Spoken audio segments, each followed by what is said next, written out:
Hello and welcome to the Tough Cookie podcast. Today I've got a special guest with me. Zoe is with me. We know each other for about a year, and Zoe is a Pilates instructor. She's the owner of this beautiful studio where we are in, and she is encouraging a lot of women to live healthier and pain-free life, I'll probably say. So everything became like your journey started because you've seen your parents struggling, and that's why you've started your journey with Pilates. So starting with that, Zoe, could you tell us a bit more about yourself? Could you tell us about like how a passion moved towards like growing this beautiful business and helping other women? Yeah, of course. So hello, everybody. So I started this journey from a kind of a pain point myself. Like you said, my parents, both my mother and my father, were nurses for their whole lives, and they've got nothing but kind of chronic pain in their bodies now. A lot of back problems, knee problems, and I think really it all stems from the stress of working shifts. Lifting lifting without proper ways of preparing your body beforehand, and keeping up with wellness, which I know wellness is quite a new thing, isn't it? It's not everybody was aware of all these things back then. No. So, we are very, very lucky that we have all of this information now, which they didn't have.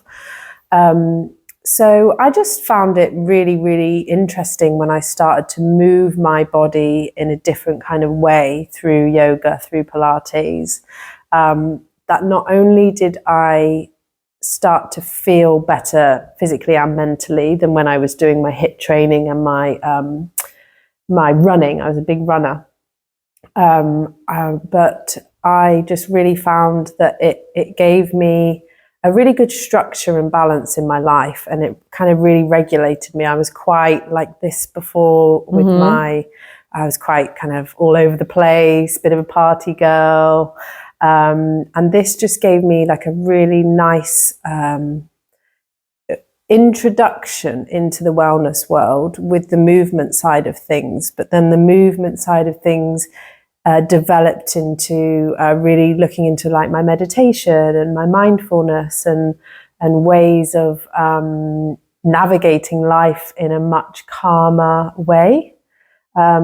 So it stems from that pain point. I mean, my parents are still in pain, but they are doing things now to manage the pain. Still with medication, but less so. And yeah, I mean, most of my clients that come to me have got some kind of pain. This isn't a studio where everybody comes in matching sets, and it's not like a trendy studio, but it's a place where people can come to feel less pain in their bodies and prevent that pain from reoccurring, because so many people live with pain and they don't know what to do. No. I mean, my partner, for example, is a big example. He's 6'4", he's a builder. He's got a really bad knee, a really bad shoulder. And when it gets really, really bad, he will come to me and say, look, can we do some work? And we'll do some work. We'll literally do half an hour, 40 minutes. And the next day he feels brand new. And he's like, I really need to keep that up. I really need to keep on top of these things. But he doesn't. And then it gets bad and bad. Yeah, and bad we again. Sometimes wait until that moment when it's like too much of the pain that we can't bear. So the pain of actual physical pain is exceeding that discomfort of actually trying to do something for ourselves. And that's when we do. I had the pleasure yesterday to try one of the sessions, and I need to admit, I've been struggling recently with the sleep and switching off. And this morning I woke up after the last night's session here in the studio. I felt so refreshed. Did you? Yes, usually I need to drink like 3 coffees before like 10, 11 o'clock. I've had only 1 coffee and I didn't really feel the need to have it. And I'm like, oh, is it a coincidence? Or is it because for an hour in the evening when I came here, we really, really saw the tensions and trigger points and just let the brain and the mind and just relax and switch off, because I've even looked on my watch and I'm like, oh, I'll have a look how my stress looked over that session when I had it here in the studio, and it just went right down below the level. And I'm like, oh wow. I'm like, you wouldn't think that physical movement can have such a big impact on your like mental health and nervous system, which can be very overloaded with different things. And I've met some of the lovely ladies yesterday as well here, and I can say exactly what you just said. It's not about the matching set on Pilates. I was coming here and I was like, oh, what shall I wear? Shall I wear this or shall I wear that?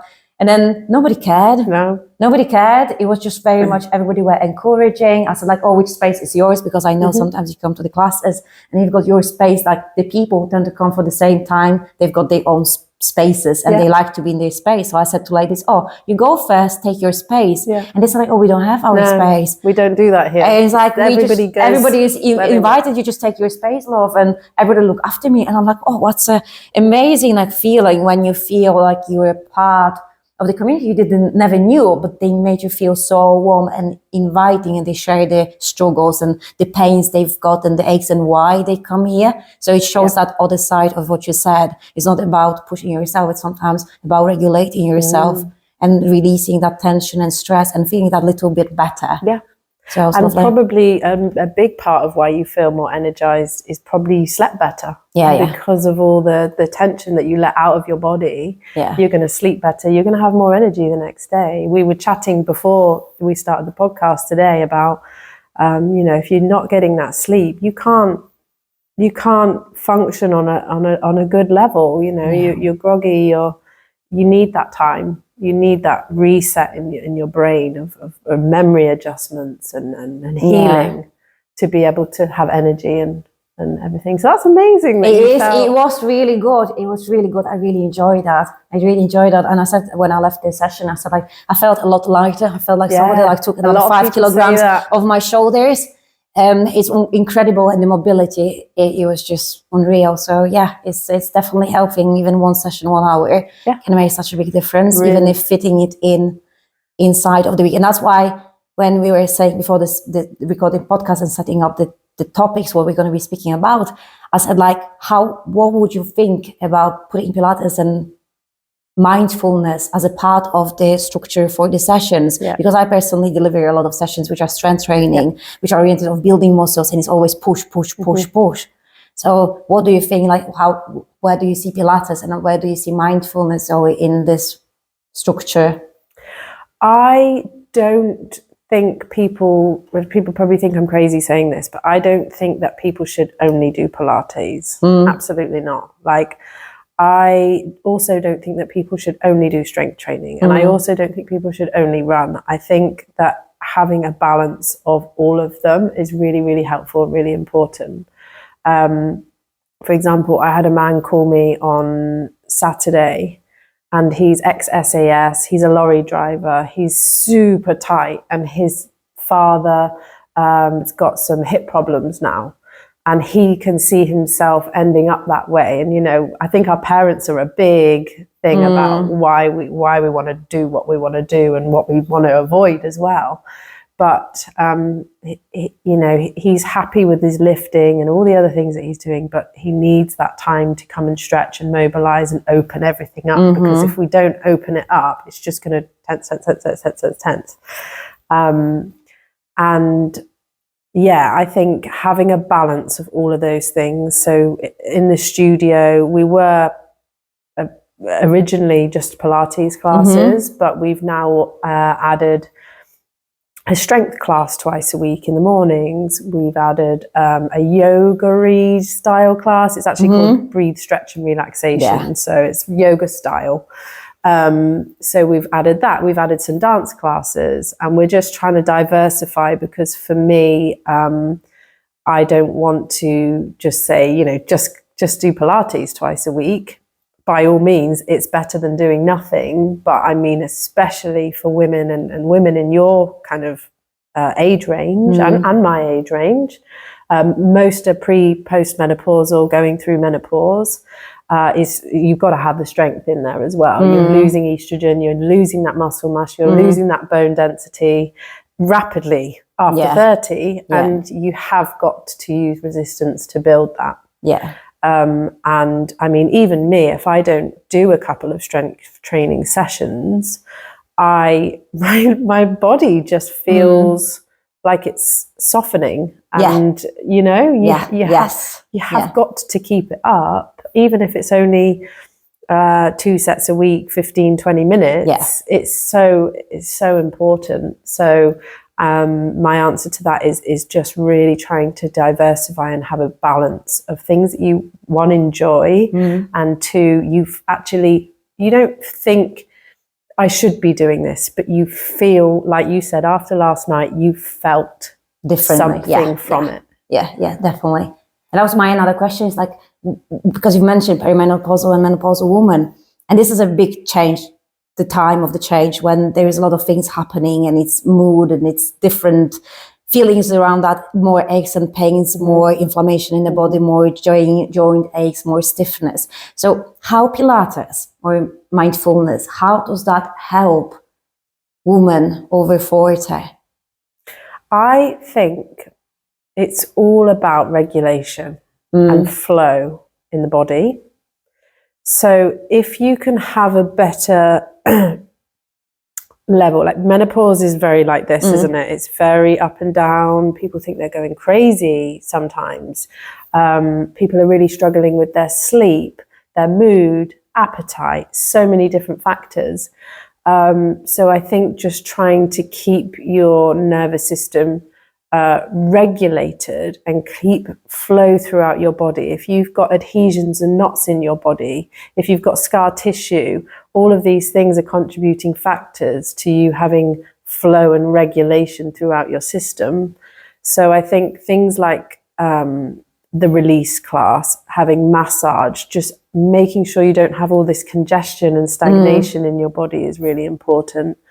Mindfulness, I think I meditate for 10 minutes every morning, even if it's just, I do guided meditations on the Calm app, you know, the Calm app. I do guided meditations on there.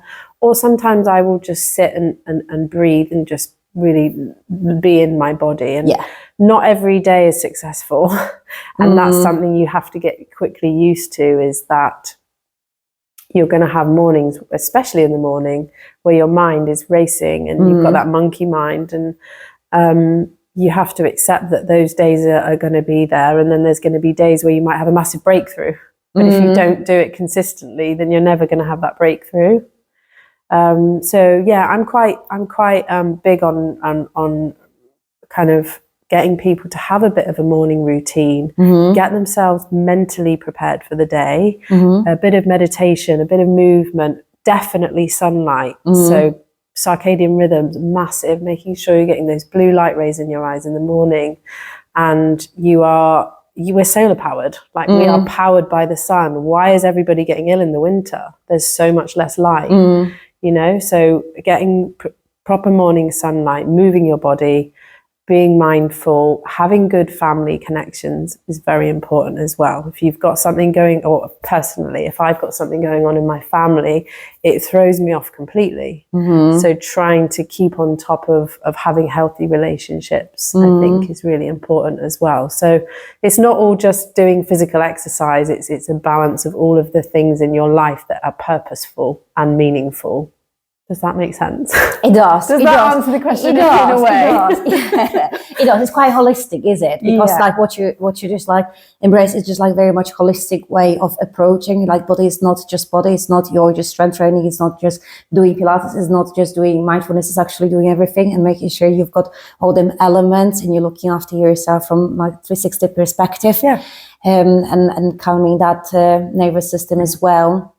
And that is one other thing, because a lot of women I coach is they're over 40 and they struggle with cravings and switching off. And they're usually so wired, go through the day. There is a lot of things that they juggle: family, work, kids, take them to school, back from school. Everybody else first. And it's just like, and they never make themselves priority. But what happens usually at the evening, there is like they crash and it's like, this is me time now. Oh, I deserve that. Or they struggle to switch off from everything what happened in the day. And they reach for the glass of wine. And that glass of wine goes with another glass of wine, which obviously alcohol is not supportive because it's inflammatory. So it's not really doing them favor with sleep, with how body is going to recover. But they don't know any other ways of releasing that tension, stopping that racing mind from giving themselves a reward after the hard day. So what would you advise? Is there anything, any practice, any short habit, anything they can try themselves Doesn't take too much time because obviously nobody's got time nowadays. We need Yep. something quick, and we need something that is they can do anywhere, in the house, in home, in the evening, at the end of the day. I would say in the evening, to switch off really goes back to that morning as well. So I think if you prepare yourself properly in the morning, your evening's going to be a lot better. So I'd say make sure you're doing a couple of things in the morning that are for you. Set the day up right, because then your whole day is going to go better, and you're not going to feel as overwhelmed and stressed in the evening. So that would be my number one thing. Get the morning into a nice routine. And then by the evening, by the time you've run around doing everything for everybody else, which is most of my clients, I would say make a place in your house that feels safe and comfortable, and maybe make it a place where you can have a little stretch, maybe make it a place where you can sit down and just breathe, kind of like you could set out some candles, maybe like a diffuser, because senses are really important, making sure that you've got a nice calming light, that you've got something that smells nice around you, maybe you've got a comfort, maybe you've got a pet that you want in the room with you that's going to make you feel comforted. But just take 15-20 minutes for yourself to breathe, to stretch, to move. And it doesn't have to be high intensity, high impact stuff, because that stuff can make you feel amazing. But we're women, you know, our hormones are up and down. We've got these cycles in our body. And, you know, when the cycle's changing, it's even more like, what is going on? So I think it's listening to your body. And that's something I've only discovered in the last year is how to move with your cycle. And if it is the week before your period, or if you are during your period, that you are being kinder to yourself and doing a slower practice, maybe just literally stretching, lying there and breathing. And then when you're feeling energized the week after your period, or, you know, when you're feeling more energized, go and do a HIIT workout, go and do a run, go and do something that brings you loads of endorphins and energy, but just be kind to yourself. Yeah, I feel like it's all about listening to the body, stopping, and instead of pursuing a plan, because sometimes people want to go with plan, and a lot of like Instagram influencers says like, oh, follow the plan, not the mood. It's like, but what if your mood is dictating you to listen to your body, to actually, by following the plan, you may go against your body, and you may then end up injuring yourself or being even more unhappy. And I did yesterday something, I didn't feel very well yesterday, and I was like, one of them days when you just don't feel it, everything feels hard, and That's just me can't. Yesterday when I messaged you, I was like, oh, my day. Yeah, you were quite overwhelmed. And so you had that as well yesterday? Yeah, but more on the level of, I can't be bothered. Everything is, I'm not happy. I couldn't even lift my, you know, like just corners of my mouth to smile because it just didn't feel right. You know, you get that day and I'm like, oh, I don't really know why, because I've slept, I've eaten, and I've tried exercise. I did yoga in the morning. You know, I did start my morning right, but that didn't help. And I'm like, oh. So I've tried more and do more and do more. And I'm like, I can't do that anymore. So I lay down on the bed for 5 minutes and I just like, I'm going to just breathe. And this is all I did. I just lay down, did the yoga and breathing. So just inhale, exhale from belly, chest, and did that. And I felt so much better. My stress on the watch, like obviously I use watch just to give me just confirmation and validation that what I'm doing is actually bringing my heart rate down. So I looked at my watch and I'm like, oh, and then I moved away from the bed and I'm like, I feel so much better.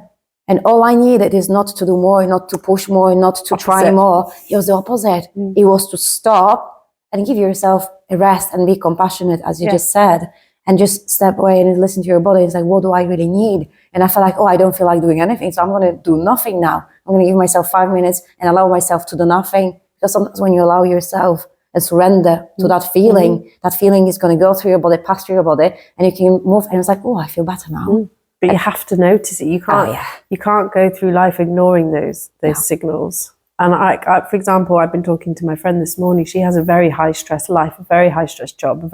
She's a mother, you know. She's boom, boom, boom, boom, boom all the time, and she loves that. But I said, you might love it, but you've got to give yourself space and time to rest and process and digest everything as well. You know, you must, before it's too late to do that. So that's amazing that you did that yesterday, and I really think it's an amazing thing as well when you do think. A lot of people, no, you can't afternoon nap. You can't do, you wake up, you go to bed at this time. Yeah. Rest in the afternoon. Have a reset. Like, I love that. Yeah. I feel like if your life allows you to do that, because like a lot of women's got 9 to 5 work, and they've got children after until evening time, and the moment when they've got time for themselves might be like 8 o'clock, and by that time you're already like exhausted from the whole day. And it's like, oh, I'm gonna now have a glass of wine or chocolate and stuff, and it's hard to break your habit of having that. And instead I'm gonna do 5 minutes breathing. It doesn't feel the same. No. It doesn't feel the same as the having sensation of the sweet chocolate or a glass of wine. Exactly. It doesn't feel the same, isn't it? And I think there's that initial resistance of doing it, especially if you've never done it before, because it feels hard, and brain doesn't want also do things that are hard because you're already tired. You're exhausted your willpower throughout the day. So it's like, I don't really want to do the hard things now. At the end of the day, just give me something easy. Yeah. That's going to temporarily make me feel great. But I think when it becomes a habitual thing of having a glass of wine every night, okay, it doesn't seem like a lot, but if you actually look at the impact of alcohol on sleep, and then the accumulation of this bad sleep over years, you're looking at dementia, you're looking at lots of different chronic disease, lots of things are all caused by bad sleep. It might not necessarily be the alcohol, but it's what the alcohol does over a long period of time. The only thing of that, I would say, a lot of my clients don't think always about the future because they want an instant relief fix. now. And I feel like we are living in a world where we've got next hour delivery, ideally, from the Prime, like next day delivery from Amazon Prime. Everything is like so quick. If you usually order something online and we're not within the next 3 working days with you, you just think like, what is this company? Yeah. What's going on? Yeah. It's like, I'm not going to order that. I'm not going to wait 7 days for that. Yeah. I'm going to look for a company who's going to deliver it next day. Because this is what I do, because we are conditioned to get the things or the quickly, instantly. And I feel like in a moment when you think of that long distance future of it may happen, it may not. Some people say like, oh, you may even die of cancer even if you've eaten healthy all your life. And the people So what's the point in now looking after myself? I may as well just have a pleasure of having a glass of wine. So you get, I feel like you get different attitudes, but then the important thing is like, what do you value? Do you value your health? Do you value yourself? Do you prioritize your health? And then do you want to be that stressed out, lethargic, groggy mom the next day? Or do you want to be the relaxed, calmer, managing through the days, nicer mom and a partner for your family? Is like who you want to be the next day, the next week, not necessarily in a year, 2 years time. And I feel that can change because your behaviors doesn't have only impact on your health, but also on the people around yourself. Around you, absolutely. And I think education is really, really important. And some people don't have the education and they don't have access to there is stuff online, but if you don't have a spark within you, like mine was seeing my parents deteriorate, had that not happened, and some trauma that I've been through myself in my life, had those things not happened, I wouldn't have had to found meditation. I had to find it from a deep, dark place to be able to explore it. And now it's like you have a toolbox, don't you? Now it's one of my tools in my toolbox that I'm really, really grateful that I get to do, and it's free. It doesn't cost anything. I can use it anytime. I give it to other people. We do little meditations in the classes, and mindfulness and relaxation is a massive thing, especially around this area that we're in. A lot of people don't know about it. I ran a retreat on Saturday. I had 8 ladies there.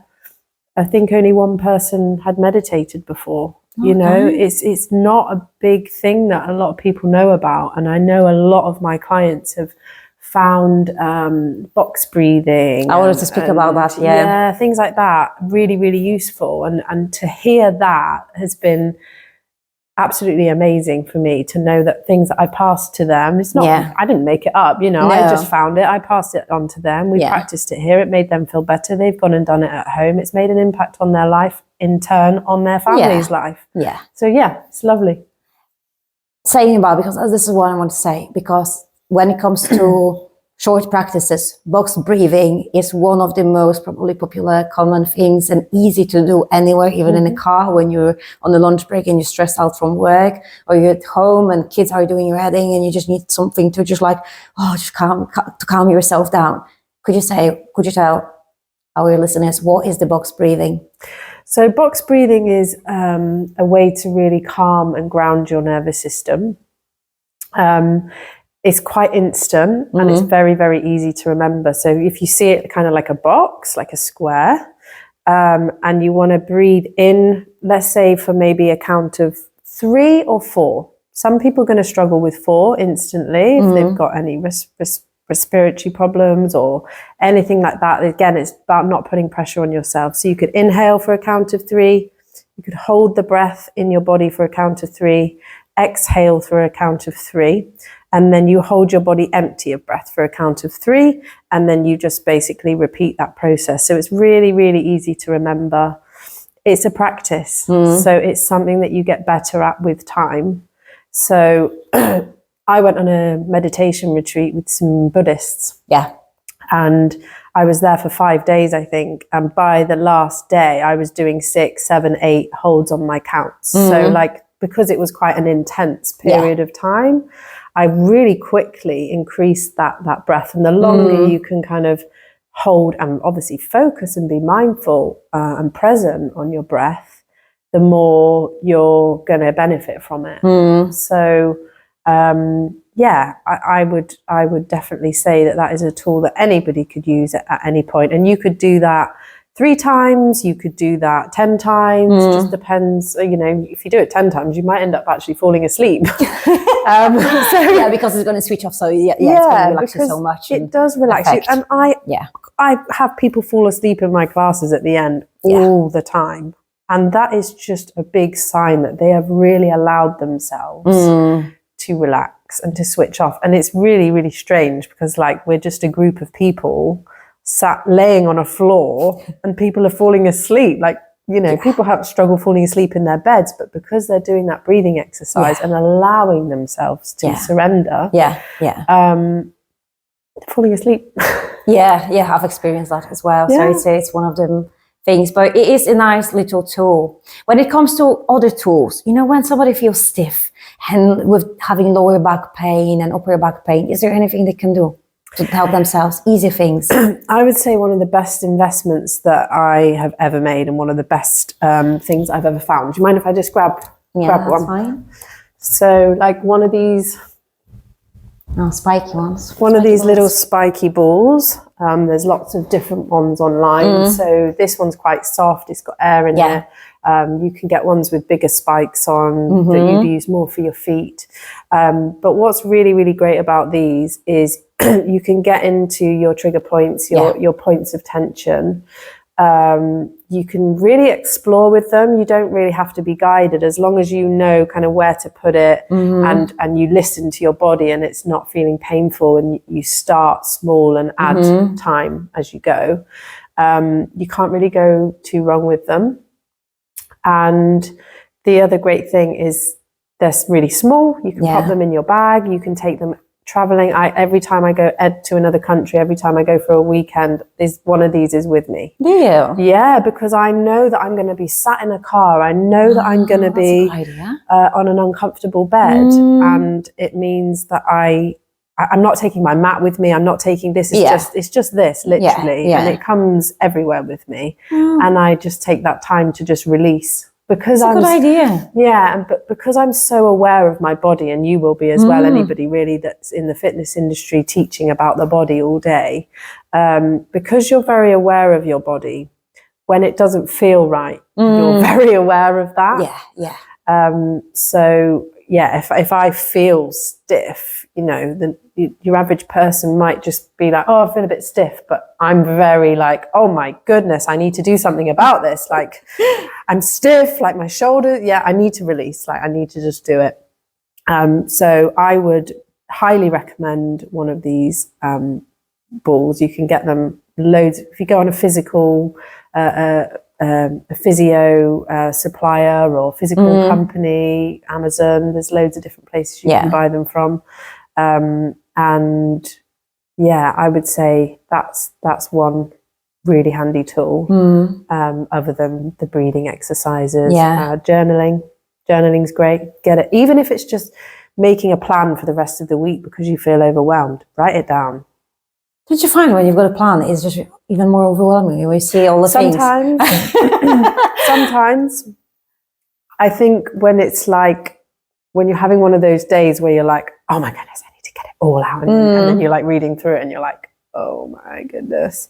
But I think sometimes just break it down and actually think, like, what are the most 3 important things I need to do? Get those ticked off. I free up space to do the next things on the list. So even if you just have like 3 non-negotiables for the day or for the week, depends how busy you are and how much time, but yeah, just break it down into smallest segments. Yeah, that's why they're like master plan. So everything is on the big one. And I usually take highlighters and highlight 3 of them. Yeah. And I'm going to crack on with them 3, and then I'm going to pick next 3. So then you just priorities from the list. Yeah, and try and get those important ones done first, because this is all space in your brain. Yeah.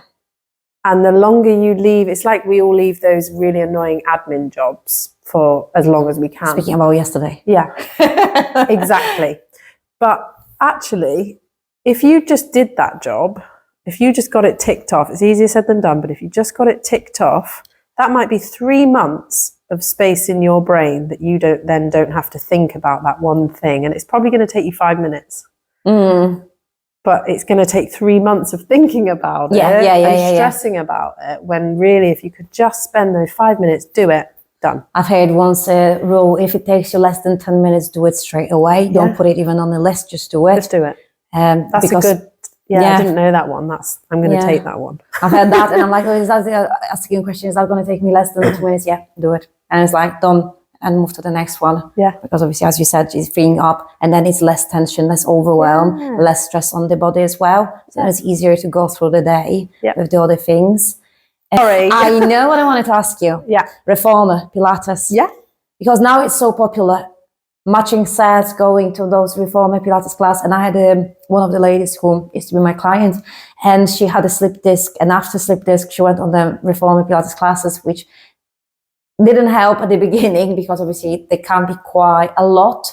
So what is the difference between traditional Pilates and Reformer Pilates? And what is your opinion about Reformer Pilates? They're very, very different. Have you tried it? Yes, okay, I've tried Reformer. I've tried it a couple of years ago on a very classical, because there's classical Pilates and there's modern contemporary Pilates. Yeah. And I went on a classical one, and I found it very fiddly. So, I'm very used to just being on a mat with my body and all of these straps and all of these things. I felt a bit overwhelmed, but I did feel like I had a good workout. Now, I've been to more modern classes as well, which are a lot less complicated, a lot less fiddly. They tend to be a lot shorter sessions. So I do think duration is really important, to make sure that you're properly warmed up and properly cooled down. And I think 45 minutes to allow yourself to have a good workout and a warm up and a cool down, which is the duration of time that I went to, is difficult to get all of that in that time. So yeah, I'd like to see places putting on a little bit longer sessions, especially my gym where I go to. I'd love to do like a standing warm up, a bit of a cool down at the end, and just see those lengths of the time extended a little bit. Does it engage more muscles? Is it more strength training? Does it feel like there is elements of strength training within the Pilates when you do Reformer? Yes. Because it does look more intense and it is more intense. So the Reformer was designed by Joseph Pilates. So Joseph Pilates is the guy who basically invented Pilates. He came up with the repertoire. It wasn't always called Pilates. It was called Contrology before. Okay. So I think it was after he passed away that they decided to name it after him instead. And he was an elite athlete. He was a boxer. He was a dancer. He was a very, very athletic man himself. But he did have some ailments and health problems as well. It was about 100 years ago. And it was around the time of the war. So he built the reformer to help rehabilitate soldiers Okay. with injuries, etc. And he actually built them with bed springs. So you know the springs that you see, they were old bed springs that he used to create a resistance to strengthen the muscles, strengthen the joints, everything. So that's where the reformer came from. And the reformer then was kind of used to better people's mat practice. So some of the original Pilates exercises are for elite athletes and for elite dancers and circus performers. You know, they're not for your average person. So Pilates, there's 34 exercises in the sequence. Even on my training, you know, we had to kind of do all of them, but some of them are really, really quite difficult. So I think the idea kind of behind the reformer was to help people to get stronger in certain areas to then progress to be able to do the mat practice in its full form. Okay. So I think there's definitely a place for it. I know that there's been a lot of stuff online about people not being properly trained and qualified. So there wasn't a kind of need to have a level 3 mat qualification before you did your reformer. So I'm not sure really where it stands now. I think that they are putting that in where you have to have your level 3 mat Pilates, which is before you do your reformer, because your level 3 mat Pilates, you have to have your anatomy, your physiology, you have to know the body well and all that kind of stuff. Whereas I don't know, because there was a lot of people getting injured on the reformers, people that weren't trained properly and people doing 3-day courses. And, you know, it's not enough to know. Do you feel like the reformer is going to stay for the long time? Because sometimes in the fitness industry, things comes and those popular things like balls to ball and different things comes and then goes, and they are not as popular. They are somewhere there. Or they just like die off as a... I know clients that have been going to reformer in Sheffield, for example, for 10 plus years. So I definitely think there's a place for it. And those people are, you know, in their 50s, 60s. Okay. And they find it really useful. And obviously around that time, you need to be resistance training. And it is resistance training. So I definitely think there's a place for it. I don't think that there's anything wrong with reformers. I think that they're a really good way to exercise. I've used them myself. I felt the burn, you know. I definitely think there is a place for them. I just think the knowledge has to come from the teachers themselves, and for it to be a safe and effective long-term exercise, that needs to be there. And I think it's going to stay. I just don't know if it's going to stay as much as it is currently, because you've got places popping up everywhere, haven't you? Like, and then making green shakes and making all the smoothies and promoting that. It's all a big thing, isn't it? So, like, I mean, a bit trendy. I'll probably say trendy. It can be a bit of a trend. I'm not saying that for all studios. I'm just saying there's a lot in Sheffield. I live in Sheffield. And every time I kind of go anywhere, I'm like, oh, there's a new one now. Oh, there's a new one there. So it seems like, I don't know if all of them are authentic and have that care for actual exercise. I think in some senses it is a business idea. But that's not saying this about anybody in specific. I'm sure, I think as many people exercising as possible is great. But making sure that it's safe is really important. And when you're adding a machine with resistance, you need to make sure that you're doing things that support your body, not fight against them and cause injury. What about the lymphatic massage? Because you offer that as well. And that is quite a new thing, because when I met you first time, you haven't yet been doing them, I think, at that time. I probably hadn't. So, and it's now a bit more popular. You can start seeing more people putting videos, YouTube, or promoting it on Instagram and Facebook, how you can do it yourself, do it as a part of your morning routine. And I've done it a few times in the morning, and then I just I just couldn't Keep it up. I couldn't keep up with that, because I think sometimes when you don't know why you're doing it, you're losing the drive for doing it, because it's like, if I don't do it, I don't feel much different. So why would I need to spend 10 minutes of my life in the morning to do it? Yeah. So do you, obviously you provide that to your clients, and what do you think about doing yourself? Is there any benefit for it? What is the benefit? Is it something that everybody should be doing? Or is it something that you only need to do if or that often? Are there any rules around the lymphatic massage? I would say absolutely everybody should be doing it. I think you put me at shame. Yeah, sorry. I think it is obviously your systems in your body. We have to have all of them to work, but how can your body? So the lymphatic system is basically your detoxification pathways. So it's your lymph fluid is throughout your whole body. You've got more lymph fluid than you have blood, and this fluid is carrying kind of all of your waste products through your body towards your lymph nodes. So that the massage that you've probably been doing is here, armpits, tummy, groin, knees. So it's self-massage. So it's something you can do yourself for free. And when you're moving towards those lymph nodes, that's where you get all of the crap out of your body, basically. But you can't really feel it when you you can't sometimes. Sometimes, yeah, sometimes you especially feel around the neck. Yeah, you can't feel it, or like I feel it on the chest sometimes. Yeah, especially after night when I'm like in a position, and if I'm on a flat surface with no head higher up, I can feel it sometimes. But sometimes I don't. So I'm like, how would I know? I'm actually it's working. It's doing something. Well, it's something that you definitely need to keep up. So you're not really going to see a benefit after maybe 2-3 times. I would say try and do it every day. So like you could do, I'm lucky enough to go to a gym where I have a sauna, and that's where I do it. And I look like a total weirdo because I'm going like this and doing this.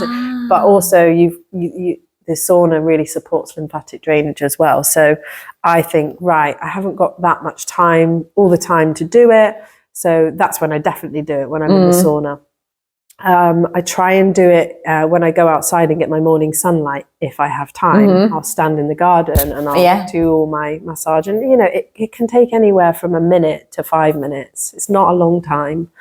Can you do it after workout, after training? Yeah, before or after workout. Okay. Probably before, really, because when you open your lymph nodes, your main 6 lymph nodes, and then you're doing something that's driving circulation and blood flow and oxygen through your body, you're going to get more of that waste product shifted. Whereas if you go and do a workout, it comes back to that flow thing. If you go and do a workout and then you do it, it's like, do things get more congested? I don't know. The way I see it is maybe just do a little bit before and maybe a little bit after. And you know, people do say a couple of times a day is ideal, really. So I know, not only once, but it does become habitual.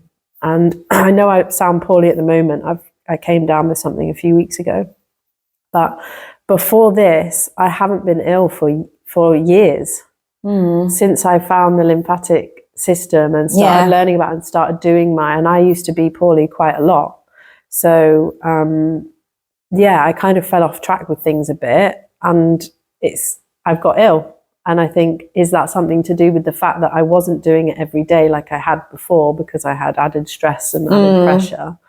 That maybe things have not instantly got bad, but they've accumulated and I haven't shifted all the waste products out of my body and allowed my body to heal faster. Yeah, you wouldn't know that anyway, would you? Can't. No. But at least you can do best you can to support yourself not to get ill and implement the lymphatic massage. And there is tons and tons of YouTube videos. I've got a video of me doing it. So the main 3 benefits of lymphatic massage for a woman?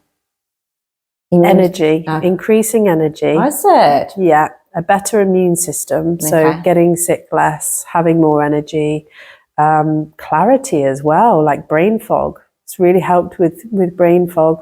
Does it? Yeah.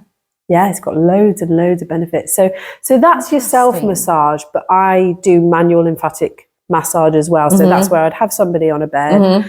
I would work either with their face and neck, their trunk, or their legs, depending on, because it's very, very good for inflammation, for swelling as well. I'd put that in the top 3. So any 3 or woman, if 4. they're struggling with especially hips, because a lot of women going through that perimenopause, menopause stage, they struggle with hips and back pain, but sometimes it's radiating on the back from the hips.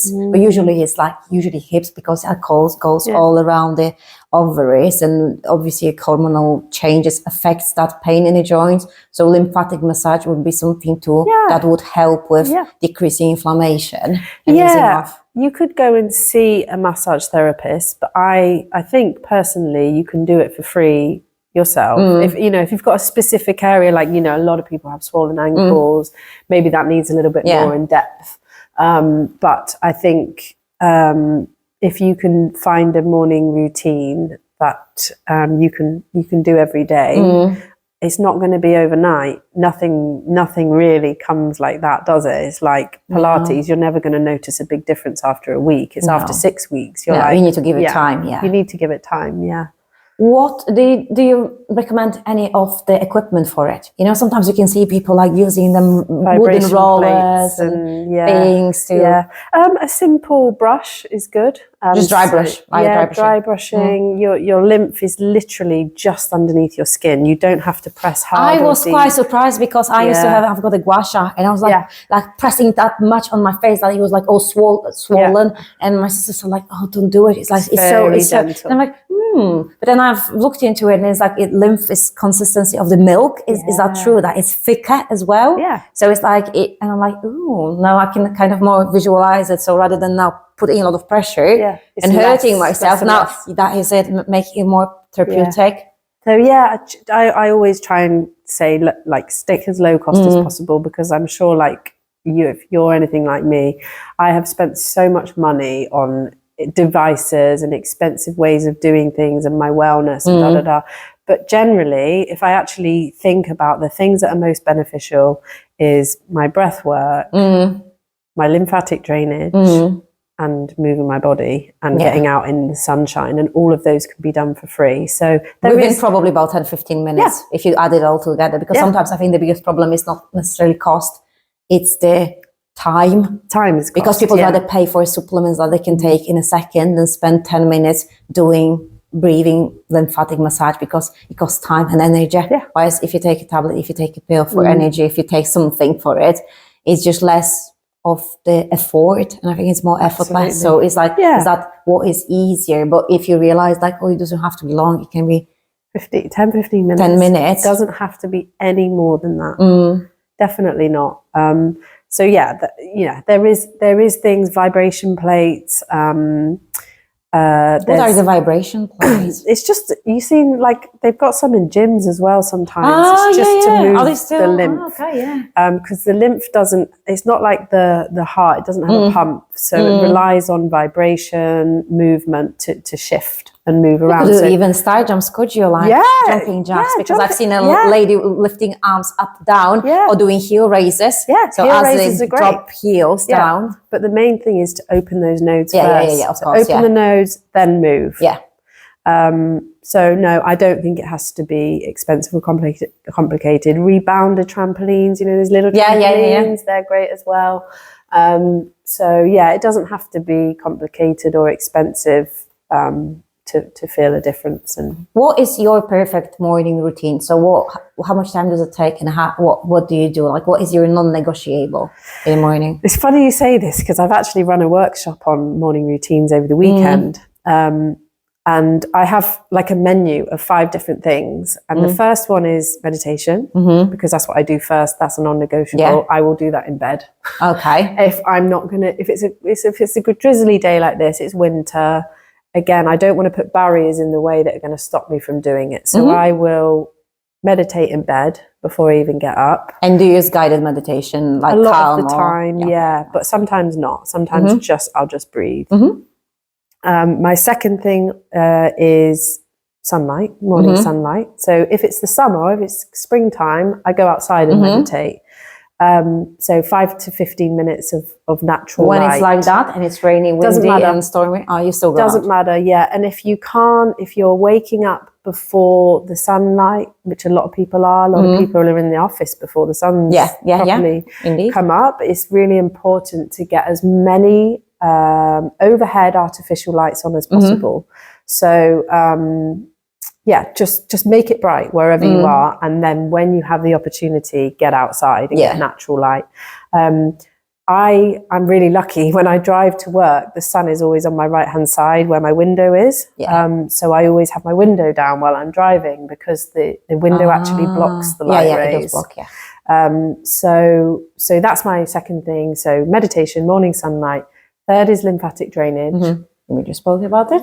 Which we just spoke about. So again, you could go outside, you could do that outside too. Yeah. So you could do your meditation, 2 in 1. lymphatic, three in one. Yeah. And then the third thing is some brain exercises that I do. So I was given them by a neuroscientist that I go to see. He's a physio. He's absolutely amazing. I'm dyslexic. So I struggle quite a lot with how I learn and keeping my attention and my focus and jumbling things up, and it just takes me longer. It has it has a lot of benefits as well. It means I'm extremely creative. It means I'm really great with people. So it's got its pros and cons, but I just needed a way to kind of focus better and be able to learn more, because I love learning. And it's really important to me. So there's a couple of brain exercises that I do. You can stand on one leg, close your eyes, and just hold your balance, certain things like that. Again, they don't cost anything. You don't have to go anywhere to do them. You do the eye exercise with the pen, so you go. You can do. There's loads of them. Again, you can find loads of stuff on YouTube. Brain exercises. Then my final one is to nourish the body in the right way in the morning. And to me, that's a high protein breakfast, trying to avoid sugar. So I'm not going to have that spike throughout the day. So like, for example, this morning I had a 2-egg omelette with some kale, some feta, and some cheese. And that for me keeps me quite balanced throughout the day. I'm not a nutritional therapist, by the way. So I am. I'm saying you are. Is that good? Is that good? Yeah, it's very to good. me, it's what feels good. So Yeah, if I go and have a load of carbohydrate in the morning, I crash in the afternoon. So I try and avoid even porridge, granola, things like that. They make me crash. So I just try and think fats, healthy fats, protein, and protein, and then I can eat and make it colourful. Make it colourful, absolutely. And we've got some chickens and some ducks in the garden. So I have seen yesterday. I think somewhere I'm like, can't believe. We got 2 new ones, and I was actually on the phone to my dad this morning upstairs, and I'd left the kitchen door open, and I came downstairs, and the chicken was walking around the house. Oh wow! So they're characterful new chickens. So they're my 5 things. The first 3 are kind of my non-negotiables. And then obviously you still need to have breakfast, don't you? So it's like a kind of fourth non-negotiable. It is a 4th non-negotiable. And actually what you do eat in the morning is really important. But I am guilty of being too busy to eat breakfast sometimes. So, it's not good. So making sure you put that time in to have breakfast. Because it doesn't always plan out that way. Yeah, that sounds good. Sounds great. Sounds like you've got a strong routine in place and everything is just right. And then obviously you've got the things that you do no matter what, and then it's a nice way of doing them all together, so you save yourself a bit of time, so you can do 3 in 1 at the same time. And not putting pressure on yourself to feel like you have to do them all. And I like the tip that you said, that you don't want to put a friction between you and doing the habit of breathing and meditation, that it needs to be a special place, you need to go there or go to this room, or because sometimes you just don't want to do it. So in the moment when you do it in bed, you remove all the friction. And it's just like there's no excuse not to do it, because I can just spend, but there is a distraction. You can do it because there's a lot of scrolling on the phone going sometimes in the morning. Do you scroll on the phone? In the morning, do you have that you wake up and look on the phone? I try very hard not to. I put my phone on Do Not Disturb at night, and I do my meditation before I look at my phone. Okay. I normally get phone calls early in the morning, and actually that can be quite a big stressor for the day, because if it's like somebody, it's normally family, but if they're stressed about something, you then kind of pick that up. So I'm trying to get into a habit of asking people to just call me a little bit later, like allow me time to kind of get up and get, you know, get my brain in the right place. But, you know, I do wake up to messages all the time, and that means you're straight away on your phone, or you've got an email, and, you know, you're probably like me, you want to get back to people straight away. And you do have this constant pressure of, when you're running a business, of making sure that, you know, you are responsive as possible, but you can't be all the time. And I think it's setting boundaries to make sure that you can be the best you can be, because if you are depleted in energy because you're constantly trying to people please, in that sense, your classes are going to suffer, or your family's going to suffer. So I think it will be at the cost of some. It will be at the cost of someone or something. Absolutely.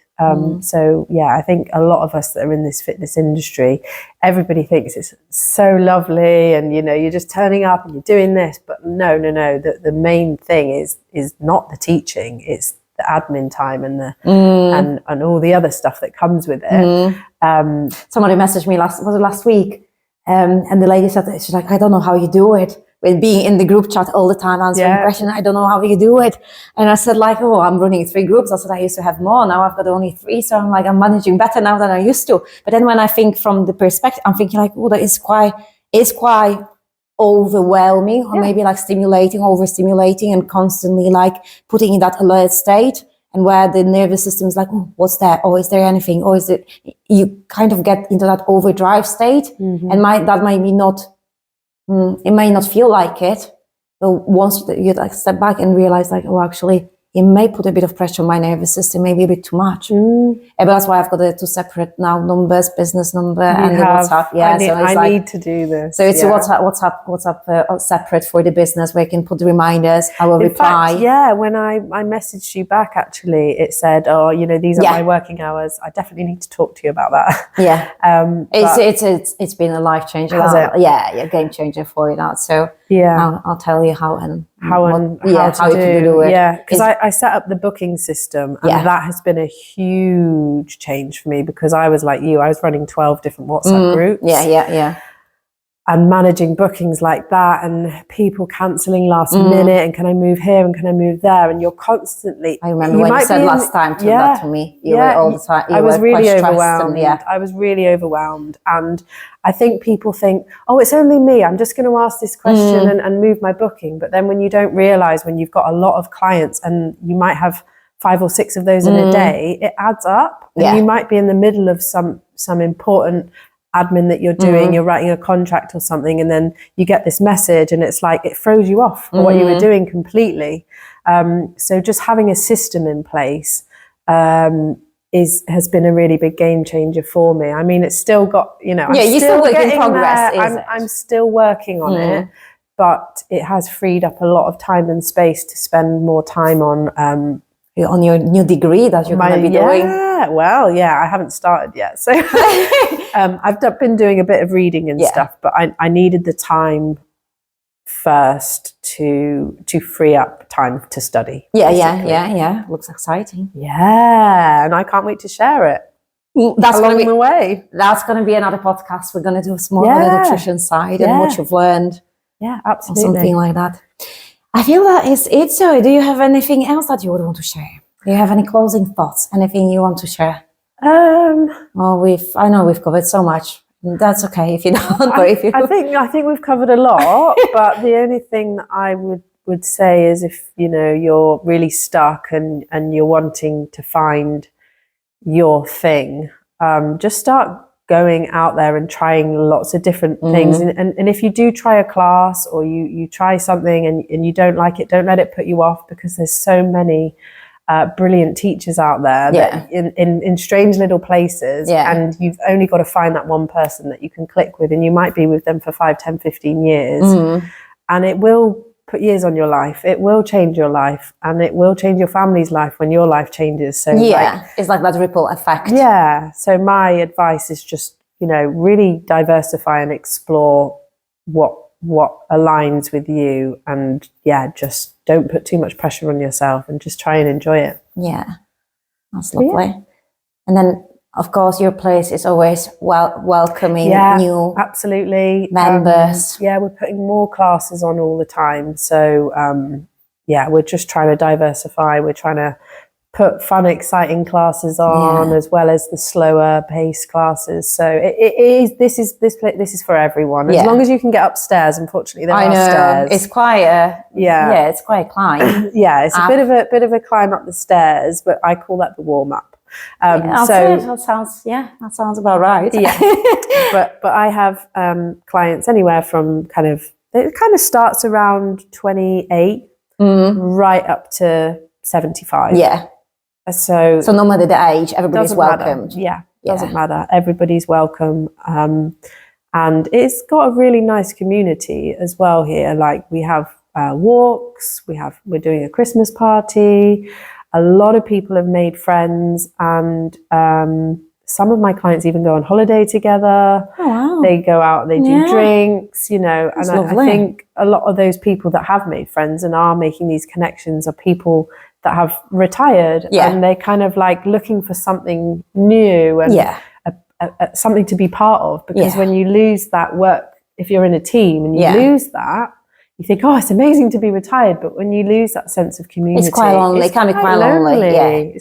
So it's nice to have a place where you feel like you belong. Yeah. And you've got a community to support you. Yeah. And it's like-minded as well. So you are not the only one struggling with back, with hips, with arthritis, with other issues. And it's like, oh, actually, there's someone out there just feeling like me. So you can easily connect with that person. It's like, oh, if they can do it, I can do it as well. Yeah. So it encourages you to kind of keep going, keep doing, learning, growing, and you kind of start growing together as a community. Absolutely. So I totally understand that as well. So I am going to put your details in the show notes. So if anybody is wanting to, try the classes, because you've got the tasty classes.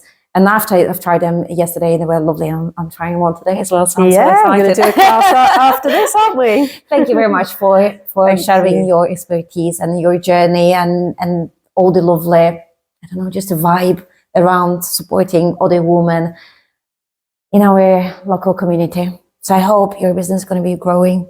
Thank you. And yours. And you're going to be having more and more lovely ladies, and you're going to be helping more. And we'll definitely connect, because I'm confident we're going to keep in touch. Yeah.